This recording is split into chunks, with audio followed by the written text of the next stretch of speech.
Hello. Chapter 7. All Quiet, All Quiet on the Western Front by Eric Marie Remarque. Published 1929.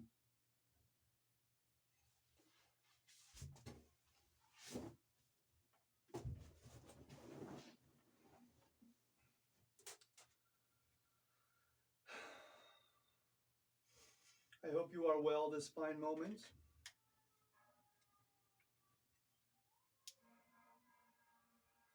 Testing, testing, 1, 2, 3.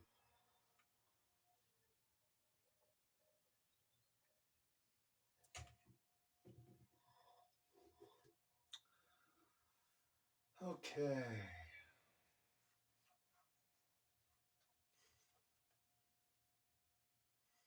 I'm sorry, did I say chapter 7? It's chapter 6. All Quiet on the Western Front by Eric Marie Remarque.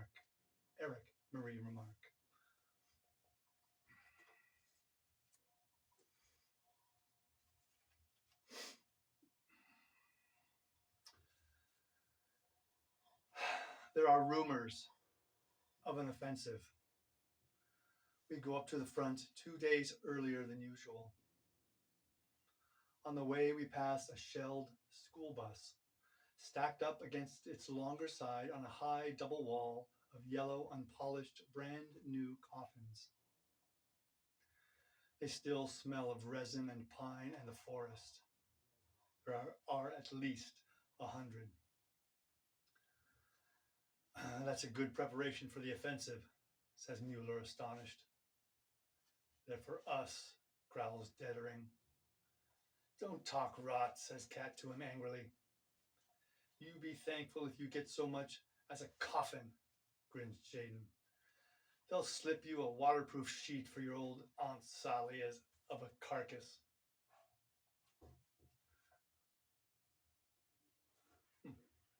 Carcass spelled differently. The others jest too, unpleasant jests. But what else can a man do? The coffins are really for us. The organization surpasses itself in that kind of thing.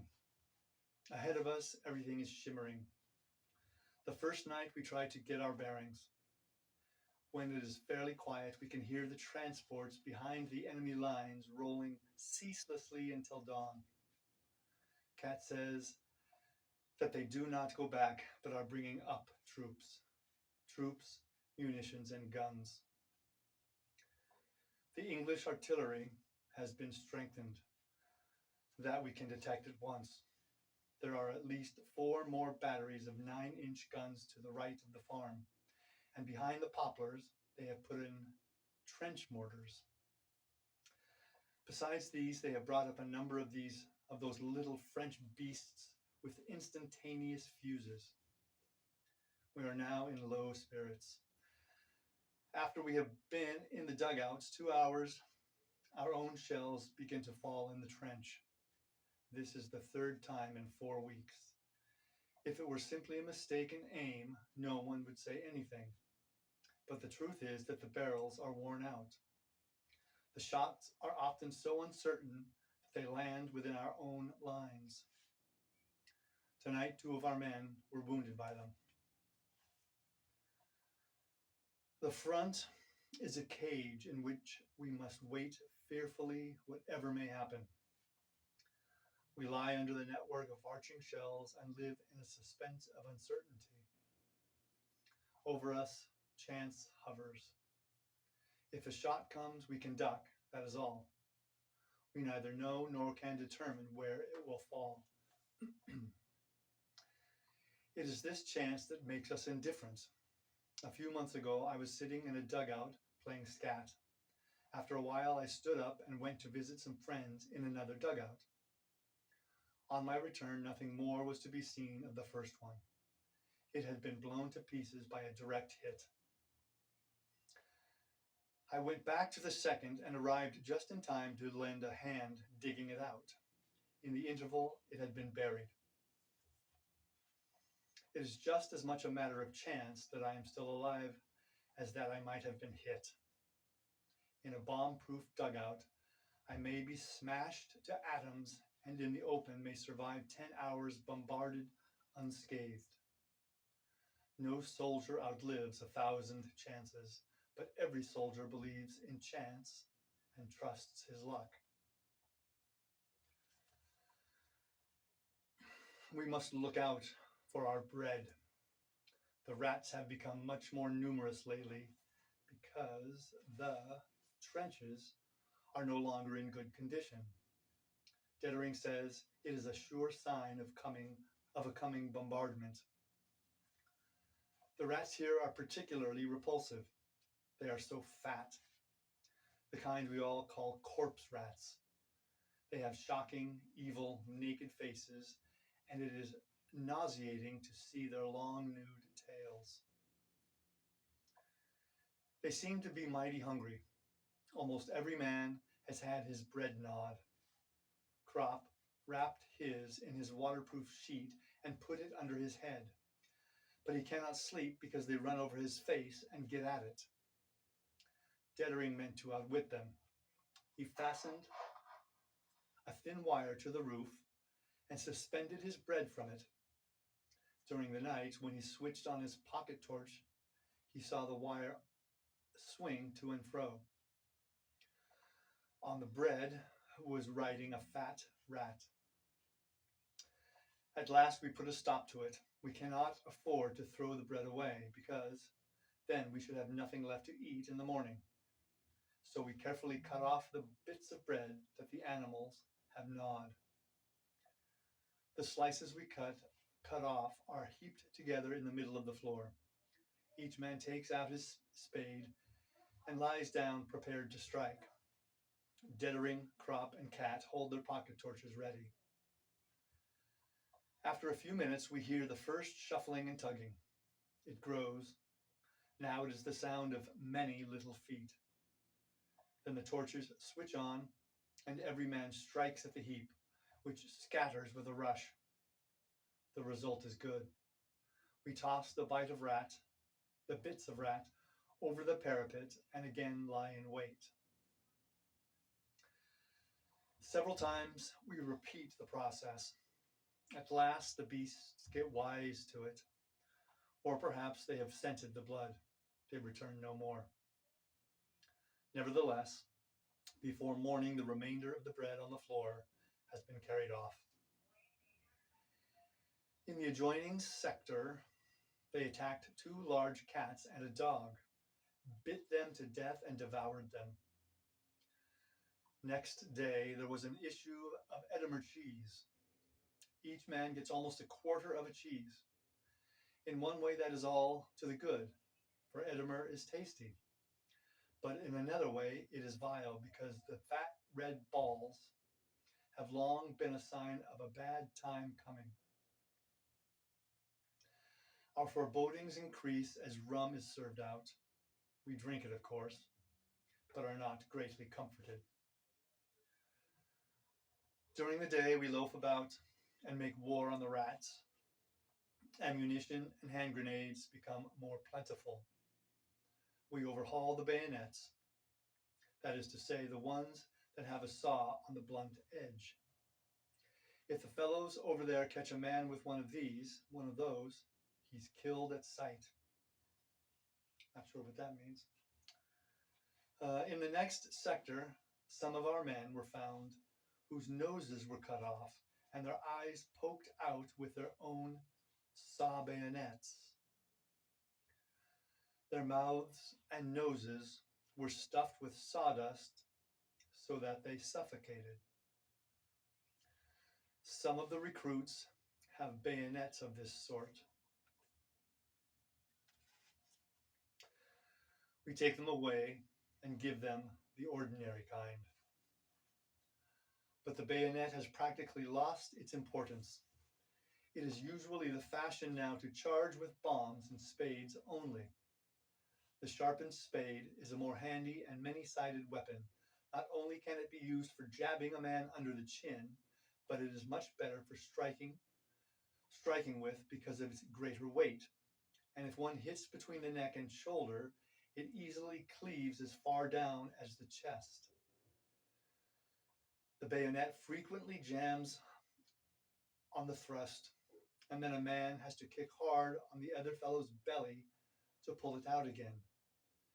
And in the interval, he may easily get one himself. And what's more, the blade often gets broken off.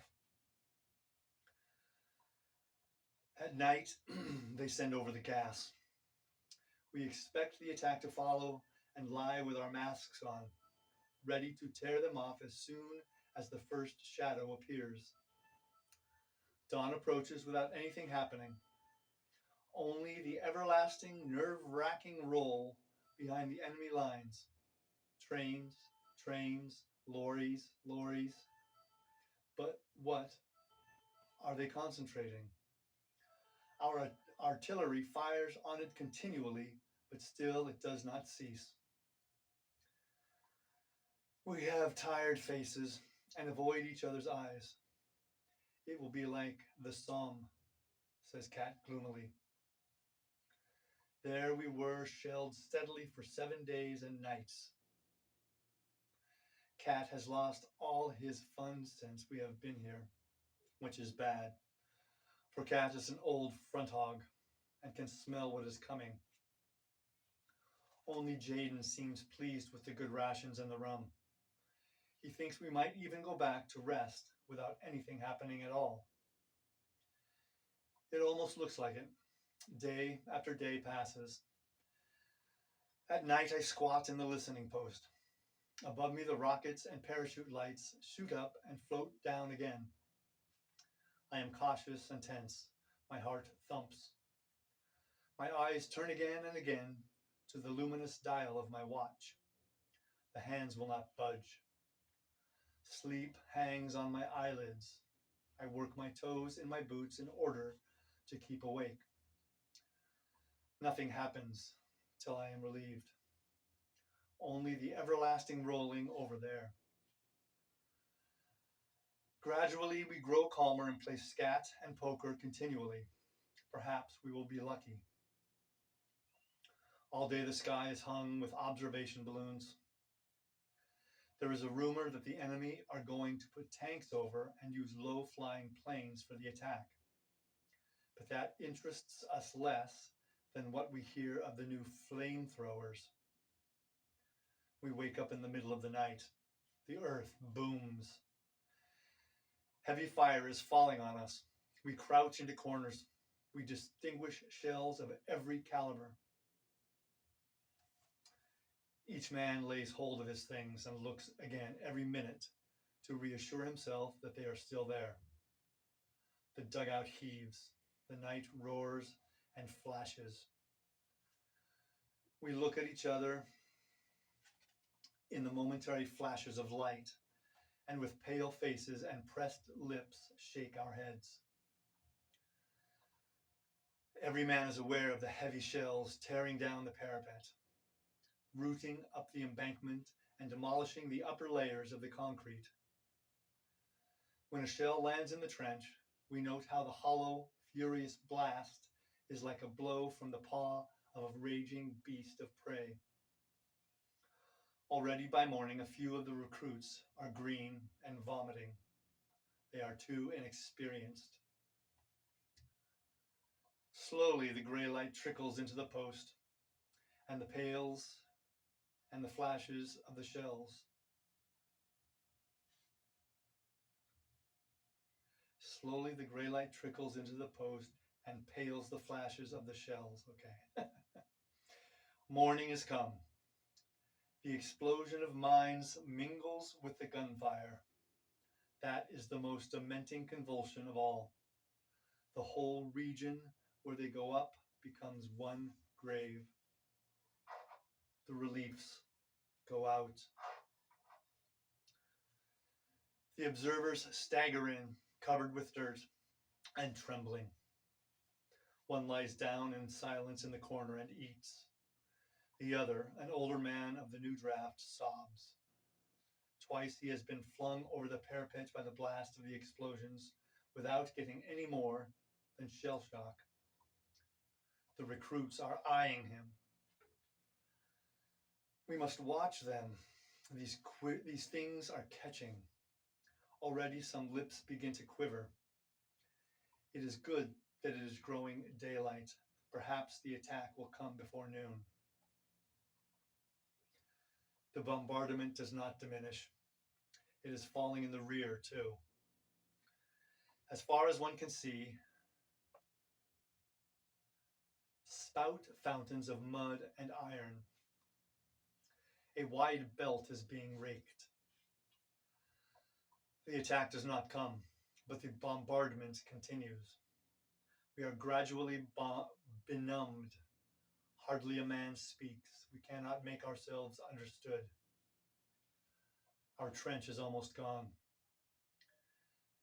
At many places, it is only 18 inches high. It is broken by holes and craters and mountains of earth. A shell lands square in front of our post. At once it is dark. We are buried and must dig ourselves out. After an hour, the entrance is clear again, and we are calmer because we have something to do. We have had something to do. Our company commander scrambles in and reports that 2 dugouts are gone. The recruits calm themselves when they see him. He says that an attempt will be made to bring up food this evening. That sounds reassuring. No one had thought of it except Jaden. Now the outside world seems to draw a little nearer. If food can be brought up, think the recruits, then it can't really be so bad. We do not disabuse them. We know that food is as important as ammunition, and only for that reason must be brought up. But it miscarries. A second party goes out, and it also turns back. Finally, Cat tries, and even he reappears without accomplishing anything. No one gets through. Not even a fly is small enough to get through such a barrage. We pull in our belts tighter and chew every mouthful 3 times as long. Still, the food does not last out. We are damnable hungry. I take out a scrap of bread, eat the white, and put the crust back in my knapsack. From time to time, I nibble at it. The night is unbearable. We cannot sleep, but stare ahead of us and doze. Jaden regrets that we wasted the gnawed piece of bread on the rats. We would gladly have them again to eat now. We are short of water too, but not seriously yet. Toward morning, while it is still dark, there is some excitement. Through the entrance rushes in a swarm of fleeing rats that try to storm the walls.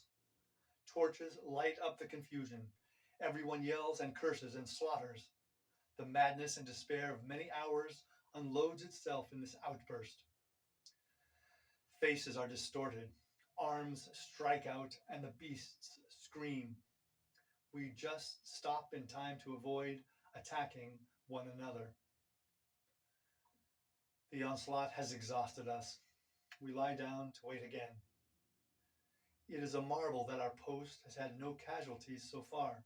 It is one of the less deep dugouts. A corporal creeps in. He has a loaf of bread with him. 3 people have had the luck to get through during the night and bring some provisions. They say the bombardment extends undiminished as far as the artillery lines. It is a mystery where the enemy gets all his shells. We wait and wait. By midday, what I expected happens. One of the recruits has a fit. I have been watching him for a long time, grinding his teeth and opening and shutting his fists. These hunted, protruding eyes, we know them too well. During the last few hours, he has had merely the appearance of calm. He had collapsed like a rotten tree. Now he stands up, stealthily creeps across the floor, hesitates a moment, and then glides towards the door. I intercept him and say, "Where are you going?" "I'll be back in a minute," says he, and tries to push past me. "Wait a bit. The shelling will stop soon." He listens for a moment, and his eyes become clear. Then again, he has the glowering eyes of a mad dog. He is silent. He shoves me aside. "1 minute, lad," I say. Cat notices. Just as the recruit shakes me off, Cat jumps in and we hold him. Then he begins to rave. "Leave me alone! Let me go out! I will go out!" He won't listen to anything and hits out. His mouth is wet and pours out words, half-choked, meaningless words. It is a case of claustrophobia. He feels as though he is suffocating here and wants to get out at any price. If we let him go, he would run about everywhere, regardless of cover. He is not the first. Though he raves and his eyes roll, it can't be helped. We have to give him a hiding to bring him to his senses. We do it quickly and mercilessly, and at last he sits down quietly. The others have turned pale. Let's hope it deters him. Deters them. This bombardment is too much for the poor devils. They have been sent straight from a recruiting depot into a barrage that is enough to turn an old soldier's hair gray. After this affair, the sticky, close atmosphere works more than ever on our nerves. We sit as if in our graves, waiting only to be closed in. Suddenly it howls and flashes terrifically. The dugout cracks in all its joints under a direct hit. "No, thank you." After this affair, the sticky, close atmosphere works more than ever on our nerves. We sit as if in our graves, waiting only to be closed in. Suddenly it howls and flashes terrifically. The dugout cracks in all its joints under a direct hit.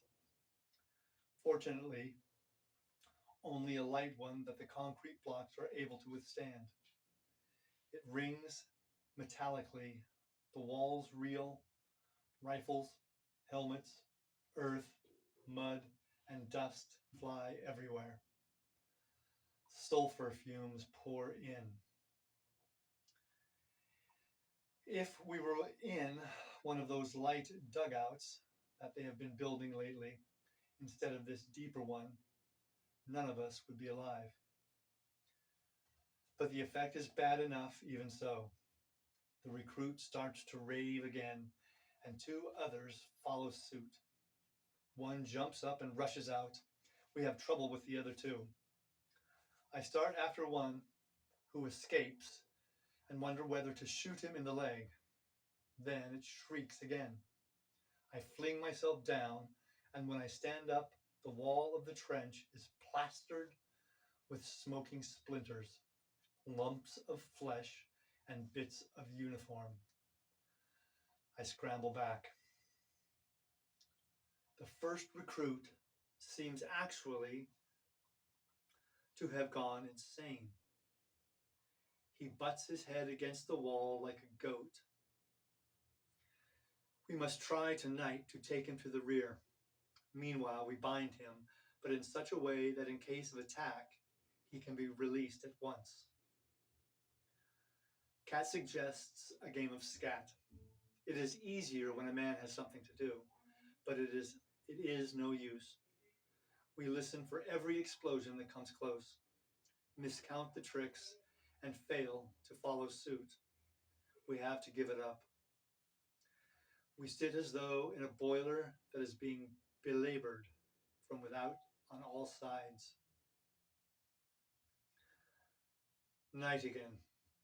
We are deadened by the strain, a deadly tension that scrapes along one's spine like a gapped knife.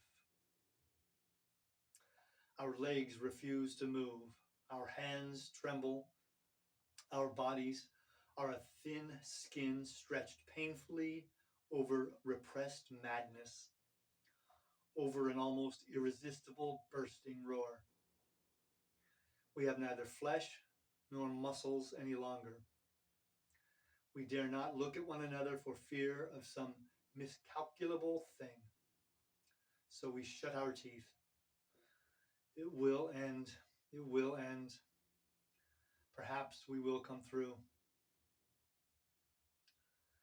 Suddenly, the nearer explosions cease.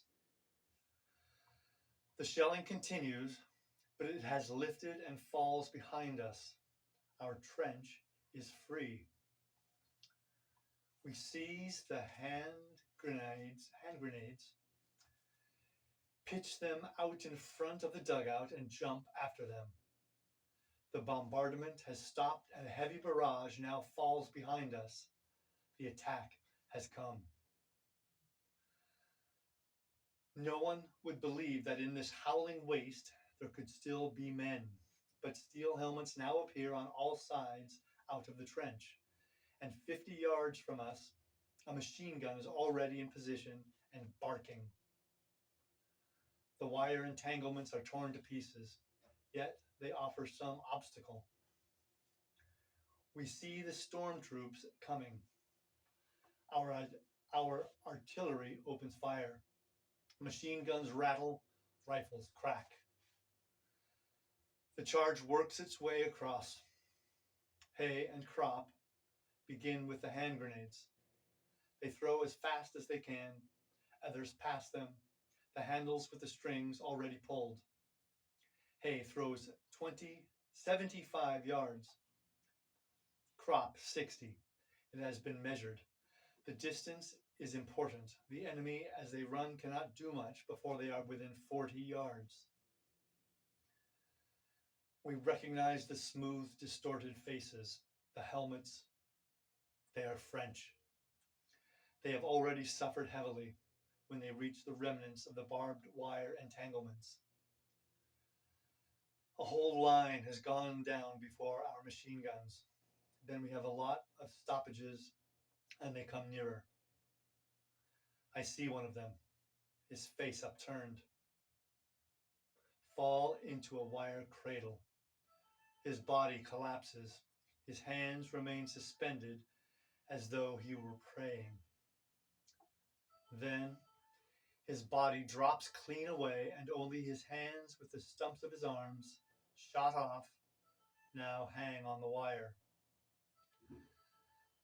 The moment we are about to retreat, 3 faces rise up from the ground in front of us. Under one of the helmets, a dark, pointed beard and 2 eyes that are fastened on me. I raise my hand, but I cannot throw into these strange eyes. For one mad moment, the whole slaughter whirls like a circus around me, and these 2 eyes alone are motionless.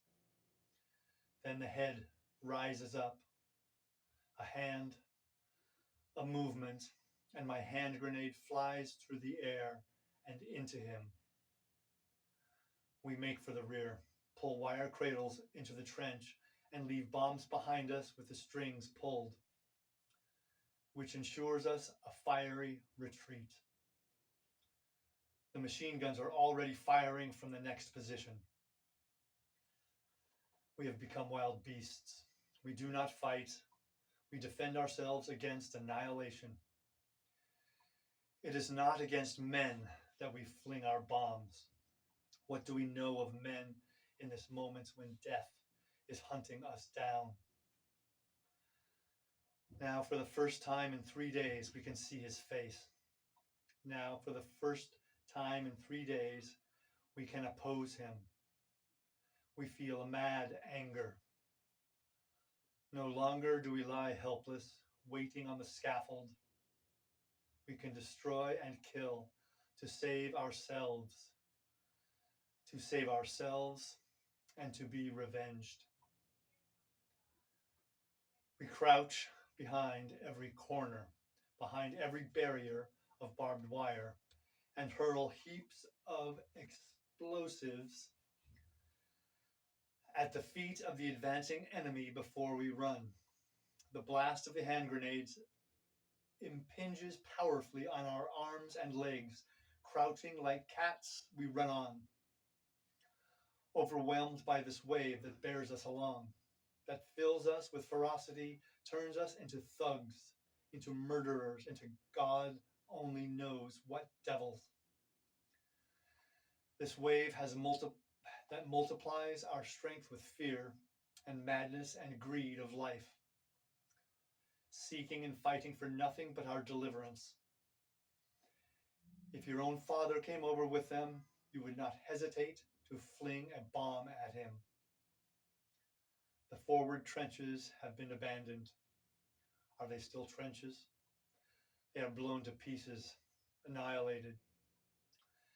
There are only broken bits of trenches, holes linked by cracks, nests of craters. That is all. But the enemy casualties increase. They did not count on so much resistance.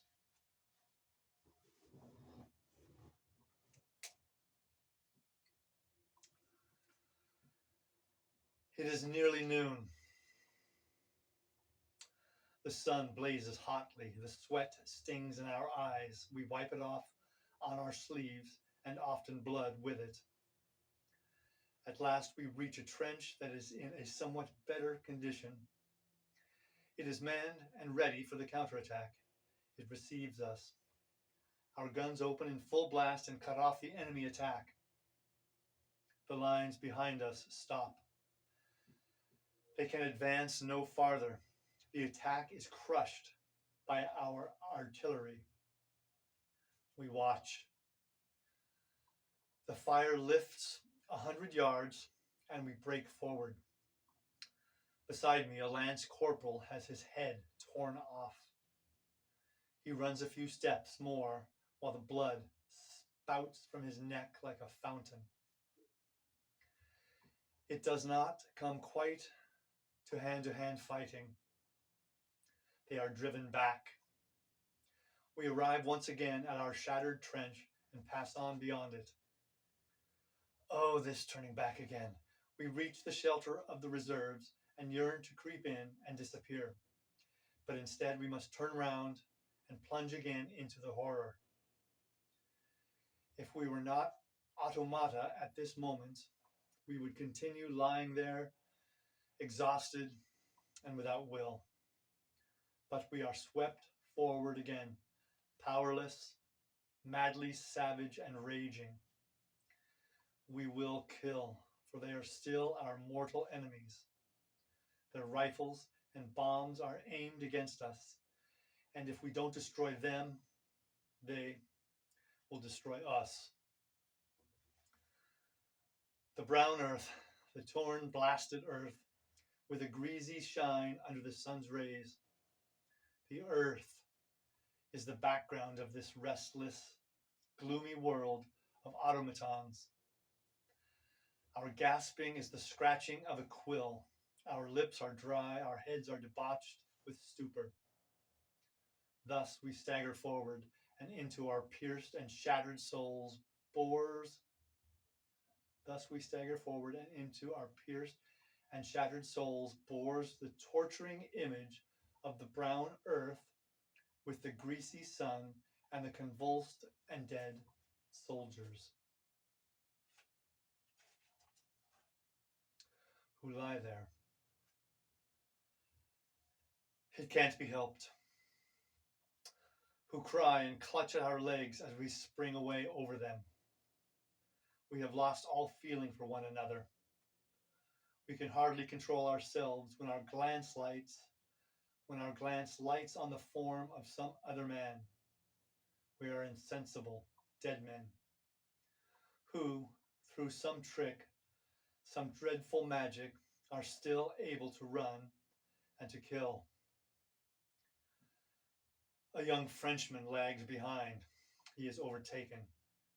He puts up his hands. In one he still holds his revolver. Does he mean to shoot or to give himself? A blow from a spade cleaves through his face. A second sees it and tries to run farther. A bayonet jabs into his back. He leaps in the air, his arms thrown wide, his mouth wide open, yelling. He staggers. In his back, the bayonet quivers. A third throws away his rifle, cowers down with his hands before his eyes. He is left behind with a few other prisoners to carry off the wounded. Suddenly in the pursuit, we reach the enemy line. We are so close on the heels of our retreating enemies that we reach it almost at the same time as they. In this way, we suffer few casualties. A machine gun barks, but is silenced with a bomb. Nevertheless, the couple of seconds has sufficed to give us 5 stomach wounds. But with the butt of his rifle, Cat smashes to pulp the face of one of the unwounded machine gunners. We bayonet the others before they have time to get out their bombs. Then thirstily, we drink the water they have for cooling the gun. Everywhere, wire cutters are snapping. Planks are thrown across the entanglements. We jump through the narrow entrances into the trenches. Hay strikes his spade into the neck of a gigantic Frenchman and throws the first hand grenade. We duck behind the breastwork for a few seconds. Then the straight bit of trench ahead of us is empty. The next throw whizzes obliquely over the corner and clears a passage. As we run past, we toss handfuls down into the dugouts. The earth shudders. It crashes, smokes, and groans. We stumble over slippery lumps of flesh, over yielding bodies. I fall into an open belly on which lies a clean, new officer's cap. The fight ceases. We lose touch with the enemy. We cannot stay here long, but must retire under cover of our artillery to our own position. No sooner do we know this than we dive into the nearest dugouts, and with the utmost haste seize on whatever provisions we can see, especially the tins of corned beef and butter, before we clear out. We get back pretty well. There is no further attack by the enemy. We lie for an hour panting and resting before anyone speaks. We are so completely played out that in spite of our great hunger, we do not think of the provisions. Then gradually we become something like men again. The corned beef over there is famous along the whole front.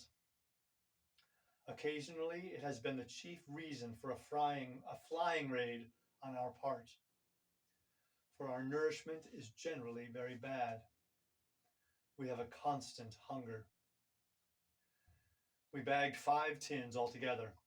The fellows over there are well looked after. They fare magnificently, as against us, poor starving wretches, with our turnip jam. They can get all the meat they want. Hay has scored a thin loaf of white French bread and stuck it behind his belt like a spade. It is a bit bloody at one corner, but that can be cut off. It is a good thing we have something decent to eat at last. We still have a use for all our strength. Enough to eat is just as valuable as a good dugout. it can save our lives. That is the reason we are so greedy for it. Jaden has captured 2 water bottles full of cognac. We pass them round. The evening benediction begins. Night comes. Out of the craters rise the mists. It looks as though the holes were full of ghostly secrets. The white vapor creeps painfully round before it ventures to steal away over the edge. Then long streaks stretch from crater to crater. It is chilly. I am on sentry and stare into the darkness.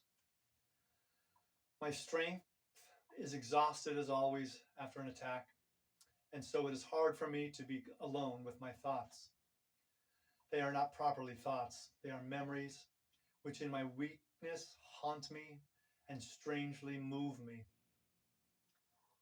The parachute lights soar upwards, and I see a picture, a summer evening. I am in the cathedral cloister and look at the tall rose trees that bloom in the middle of the little cloister garden where the monks lie buried. Around the walls are the stone carvings of the Stations of the Cross. No one is there. A great quietness rules in this blossoming quadrangle. The sun lies warm on the heavy gray stones. I place my hand upon them and feel the warmth. At the right-hand corner, the green cathedral spire ascends into the pale blue sky of the evening. Between the glowing columns of the cloister is the cool darkness that only churches have, and I stand there and wonder whether, when I am 20, I shall have experienced the bewildering emotions of love. The image is alarmingly near. It touches me before it dissolves in the light of the next star shell. I lay hold of my rifle to see that it is in trim.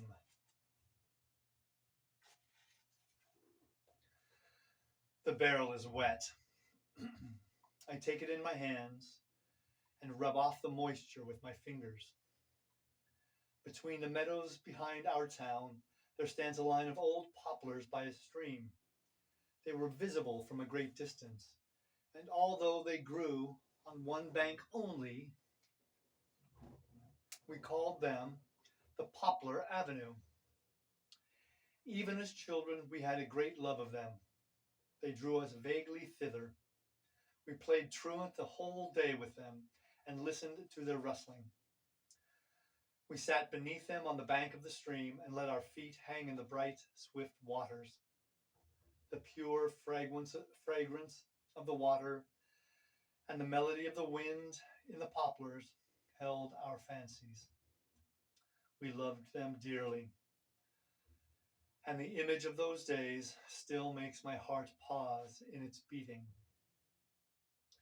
It is strange that all the memories that come have these two qualities. They are always completely calm. That is predominant in them. And even if they are not really calm, they become so. They are soundless apparitions that speak to me with looks and gestures silently, without any word. And it is the alarm of their silence that forces me to lay hold of my sleeve and my rifle, lest I should abandon myself in the liberation and allurement in which my body would dilate and gently pass away into the still forces that lie behind these things. They are quiet in this way, because quietness is so unattainable for us now. At the front, there is no quietness, and the curse of the front reaches so far that we never pass beyond it. Even in the remote depots and rest areas, the droning and the muffled noise of shelling is always in our ears. We are never so far off that it is no more to be heard. But these last few days, it has been unbearable. Their stillness is the reason why these memories of former times do not awaken desire so much as sorrow. A vast, inapprehensible melancholy. Once we had such desires, but they return not. They are past. They belong to another world that is gone from us. In the barracks, they called forth a rebellious, wild craving for their return, but then they were still bound to us. We belonged to them and they to us, even though we were already absent from them. They appeared in the soldiers' songs, which we sang as we marched between the glow of the dawn and the black silhouettes of the forests to drill on the moor. They were a powerful remembrance that was in us and came from us. But here in the trenches, they are completely lost to us. They arise no more. We are dead, and they stand remote on the horizon. They are a mysterious reflection, an apparition that haunts us, that we fear and love without hope. They are strong, and our desire is strong, but they are unattainable, and we know it.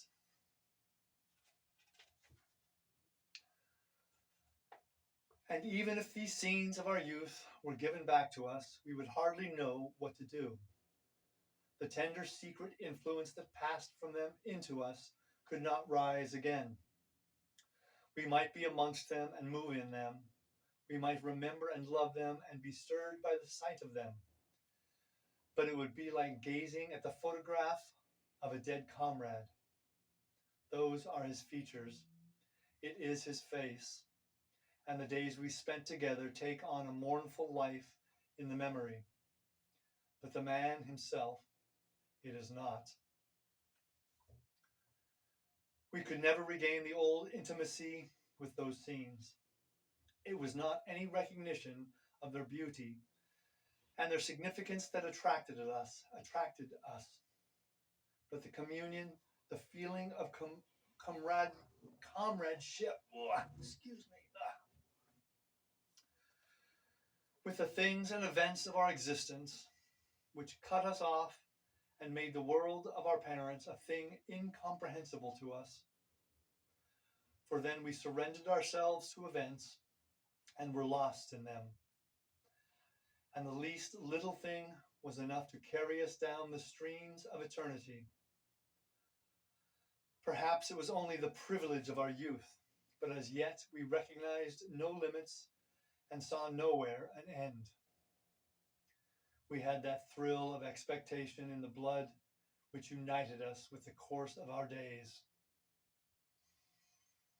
Today, we would pass through the scenes of our youth like travelers. We are burnt up by hard facts. Like tradesmen, we understand distinctions, like butchers, necessities. We are no longer untroubled. We are indifferent. We might exist there, but should we really live there? We are forlorn like children, and experienced like old men. We are crude and sorrowful and superficial. I believe we are lost.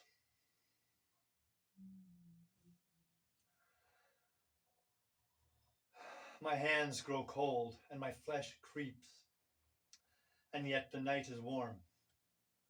Only the mist is cold. This mysterious mist that trails over the dead and sucks from them their last creeping life. By morning they will be pale and green and their blood congealed and black. Still, the parachute rockets shoot up and cast their pitiless light over the stony landscape, which is full of craters and frozen lights like a moon. The blood beneath my skin brings fear and restlessness into my thoughts. They become feeble and tremble. They want warmth and life. They cannot persist without solace, without illusion. They are disordered before the naked picture of despair. I hear the rattle of the mess tins and immediately feel a strong desire for warm food. It would do me good and comfort me. Painfully, I force myself to wait until I am relieved. Then I go into the dugout and find a mug of barley. It is cooked in fat and tastes good. I eat it, and slowly I remain quiet, though the others are in a better mood, for the shelling has died down. The days go by, and the incredible hours follow one another as a matter of course. Attacks alternate with counterattacks, and slowly the dead pile up in the field of craters between the trenches. We are able to bring in most of the wounded that do not lie too far off, but many have long to wait, and we listen to them dying. For one of them we search 2 days in vain. He must be lying on his belly, unable to turn over. Otherwise, it is hard to understand why we cannot find him. For it is only when a man has his mouth close to the ground that it is impossible to gauge the direction of his cry. He must have been hit badly. One of those nasty wounds, neither so severe that they exhaust the body at once, and a man dreams on in a half swoon, nor so light that a man endures the pain in the hope of becoming well again. Cat thinks he has either a broken pelvis or a shot through the spine. His chest cannot have been injured otherwise. His chest cannot have been injured, otherwise he would not have had such strength to cry out. And if it were any other kind of wound, it would be possible to see him moving. He grows gradually hoarser. The voice is so strangely pitched that it seems to be everywhere. The first night, some of our fellows go out 3 times to look for him. But when they think they have located him and crawl across, the next time they hear the voice, it seems to come from somewhere else altogether. We search in vain until dawn. We scrutinize the field all day with glasses. We discover nothing. On the second day, the calls are fainter. That will be because his lips and mouth have become dry. Our company commander has promised next turn of leave with 3 days extra to anyone who finds him. This is a powerful inducement, but we would do all that is possible without that, for his cry is terrible. Cat and Crop even go out in the afternoon, and Albert gets the lobe of his ear shot off in consequence. It is to no purpose. They come back without him. It is easy to understand what he cries. At first, he called out only for help. The second night, he must have had some delirium. He talked with his wife and his children. We often detect the name Elise. Today, he merely weeps. By evening, the voice dwindles to a croaking, but it persists still through the whole night. We hear it so distinctly because the wind blows toward our line. In the morning, when we suppose he must already have long gone to his rest, there comes across to us one last gurgling rattle. The days are hot and the dead lie unburied. We cannot fetch them all in. If we did, we should not know what to do with them. The shells will bury them. Many have their bellies swollen up like balloons. They hiss, belch, and make movements. The gases in them make noises. The sky is blue and without clouds. In the evening it grows sultry and the heat rises from the earth. When the wind blows toward us, it brings the smell of blood, which is very heavy and sweet. This deathly exhalation from the shell holes seems to be a mixture of chloroform and putrefaction, and fills us with nausea and retching. The nights become quiet, and the hunt for copper driving bands and the silken parachutes of the French star shells begins. Why the driving bands are so desirable, no one knows exactly. The collectors merely assert that they are valuable. Some have collected so many that they will stoop under the weight of them when we go back. But Hay at last gives us a reason. He intends to give them to his girl to supplement her garters. At this, the Frisians explode with mirth. They slap their knees. By Jove, though, he's a wit. Hay is. He's got brains. Shaden, especially, can hardly contain himself.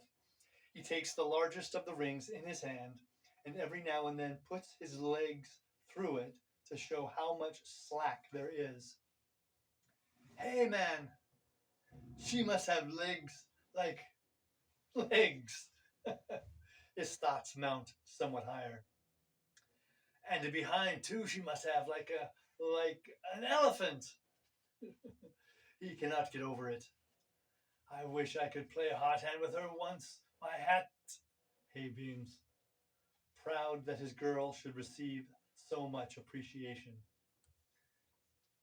She's a nice bit, he says with self-satisfaction. The parachutes are turned to more practical uses. According to the size of the bust, 3 or perhaps 4 will make a blouse.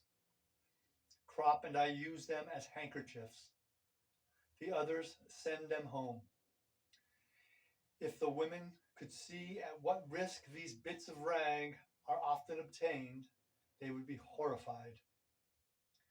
Cat surprises Jaden, endeavoring with perfect equanimity to knock the driving band off a dud. If anyone else had tried it, the thing would have exploded, but Jaden always has his luck with him. One morning, 2 butterflies play in front of our trench. They are brimstone butterflies with red spots on their yellow wings. What can they be looking for here? There is not a plant nor a flower for miles. They settle on the teeth of a skull. The birds, too, are just as carefree. They have long since accustomed themselves to the war. Every morning larks ascend from no man's land. A year ago we watched them nesting. The young ones grew up too. We have a spell from the rats in the trench. They are in no man's land. We know what for. They grow fat. When we see one, we have a crack at it. At night, we hear again the rolling behind the enemy lines. All day, we have only the normal shelling, so that we are able to repair the trenches. There is always plenty of amusement. The airmen see to that. There are countless fights for us to watch every day. Battle planes don't tremble us. But the observation planes we hate like the plague. They put the artillery to us. A few minutes after they appear, shrapnel and high explosives begin to drop on us. We lose 11 men in one day that way, and 5 of them stretcher bearers.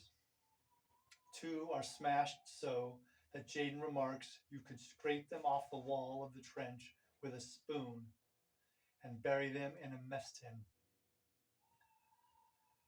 Another has the lower part of his body and his legs torn off, dead.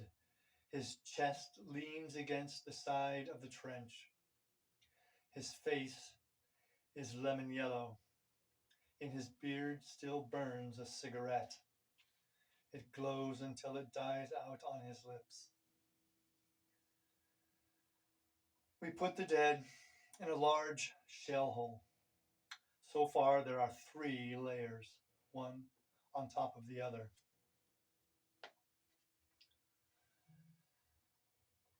Suddenly, the shelling begins to pound again. Soon we are sitting up once more with the rigid tenseness of blank anticipation. Attack, counterattack, charge, repulse. These are words, but what things they signify. We have lost a good many men, mostly recruits. Reinforcements have again been sent up to our sector. They are one of the new regiments, composed almost entirely of young fellows just called up. They have had hardly any training and are sent into the field with only a theoretical knowledge. They do know what a hand grenade is. It is true, but they have very little idea of cover, and what is most important of all, have no eye for it. A fold in the ground has to be quite 18 inches high before they can see it. Although we need reinforcement, the recruits give us almost more trouble than they are worth. They are helpless in this grim fighting area. They fall like flies. Modern trench warfare demands knowledge and experience. A man must have a feeling for the contours of the ground, an ear for the sound and character of the shells, must be able to decide beforehand where they will drop, how they will burst, and how to shelter from them. The young recruits, of course, know none of these things. They get killed simply because they hardly can tell shrapnel from high explosive. They are mown down because they are listening anxiously to the roar of the big coal boxes falling in the rear and miss the light piping whistle of the low spreading daisy cutters. They flock together like sheep instead of scattering, and even the wounded are shot down like hares by the airmen.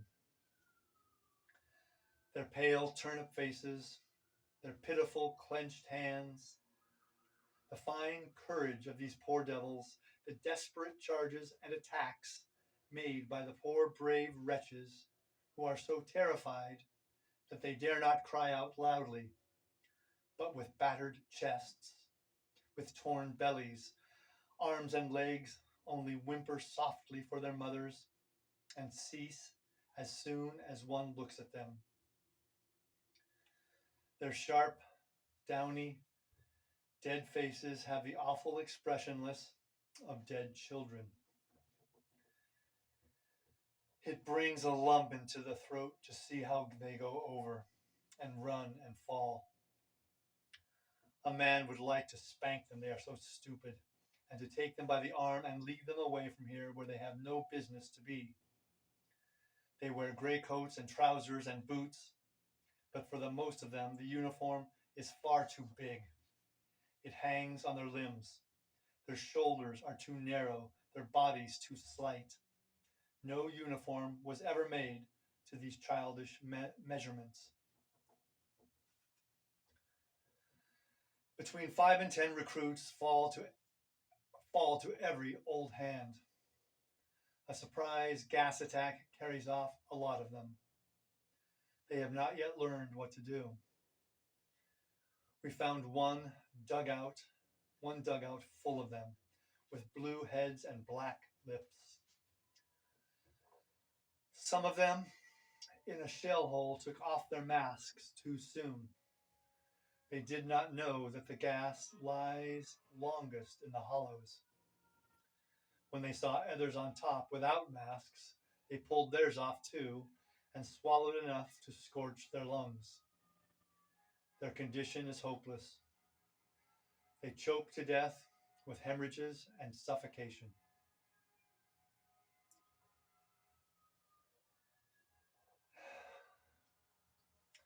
In one part of the trench, I suddenly run into Himmelstas. We dive into the same dugout, breathless. We are all lying one beside the other, waiting for the charge. When we run out again, although I am very excited, I suddenly think, where's Himmelstas? Quickly, I jump back into the dugout and find him with a small scratch, lying in a corner, pretending to be wounded. His face looks sullen. He is in panic. He is new to it too. But it makes me mad that the young recruits should be out there and he is here. Get out! I spit. He does not stir. His lips quiver. His mustache twitches. Out! I repeat. He draws up his legs, crouches back against the wall, and shows his teeth like a cur. I seize him by the arm and try to pull him up. He barks. This is too much for me. I grab him by the neck and shake him like a sack. His head jerks from side to side. You lump! Will you get out, you hound? You skunk! Sneak out of it, would you? His eye becomes glassy. I knock his head against the wall. You cow! I kick him in the ribs. You swine! I push him toward the door and shove him out head first. Another wave of our attack has just come up. A lieutenant is with them. He sees us and yells, Forward! Forward! Join in! Follow! And the word of command does what all my banging could not. Himmelstas hears the order, looks round him as if awakened, and follows on. I come after and watch him go over. Once more he is the smart Himmelstas of the parade ground. He has even outstripped the lieutenant and is far ahead. Bombardment, barrage, curtain fire, mines, gas, tanks, machine guns, hand grenades, words, but they hold the horror of the world. Our faces are encrusted. Our thoughts are devastated. We are weary to death. When the attack comes, we shall have to strike many of the men with our fists to waken them and make them come with us. Our eyes are burnt. Our hands are torn. Our knees bleed. Our elbows are raw. How long has it been? Weeks, months, years? Only days. We see time pass in the colorless faces of the dying. We cram food into us. We run, we throw, we shoot, we kill, we lie about. We are feeble and spent, and nothing supports us but the knowledge that there are still feebler, still more spent, still more helpless ones there, who, with staring eyes, look upon us as gods that escape death many times. In the few hours of rest, we teach them. There, see that waggle top? That's a mortar coming. Keep down. It will go clean over. But if it comes this way, then run for it. You can run from a mortar. We sharpen their ears to the malicious, hardly audible buzz of the smaller shells that are not easily distinguishable. They must pick them out from the general din of their insect-like hum. We explain to them that these are far more dangerous than the big ones that can be heard long beforehand. We show them how to take cover from aircraft, how to simulate a dead man when one is overrun in an attack, how to time hand grenades so that they explode half a second before hitting the ground. We teach them to fling themselves into holes as quick as lightning before the shells with instantaneous fuses. We show them how to clean up a trench with a handful of bombs. We explain the difference between the fuse length of the enemy bombs and our own. We put them wise to the sound of gas shells, show them all the tricks that can save them from death. They listen, they are docile. But when it begins again, in their excitement, they do everything wrong. Hey Westhoff drags off with a great wound in his back, through which the lung pulses at every breath. I can only press his hand. It's all up, Paul, he groans, and he bites his arm because of the pain. We see men living with their skulls blown apart, blown open. We see soldiers run with 2 feet cut off. They stagger on their splintered stumps into the next shell hole. A lance corporal crawls a mile and a half on his hands, dragging his smashed knee after him. Another goes to the dressing station, and over his clasped hands bulge his intestines. We see men without mouths, without jaws, without faces. We find one man who has held the artery of his arm in his teeth for 2 hours in order not to bleed to death. The sun goes down. Night comes. The shells whine. Life is at an end. Still, the little piece of convulsed earth in which we lie is held. We have yielded no more than a few hundred yards of it as a prize to the enemy.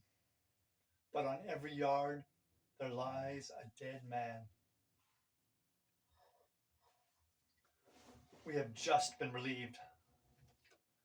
The wheels roll beneath us. We stand dully. And when the call, "Mind, wire," comes, we bend our knees. It was summer when we came up. The trees are still green. Now it is autumn, and the night is gray and wet. The lorries stop. We climb out, a confused heap, a remnant of many names.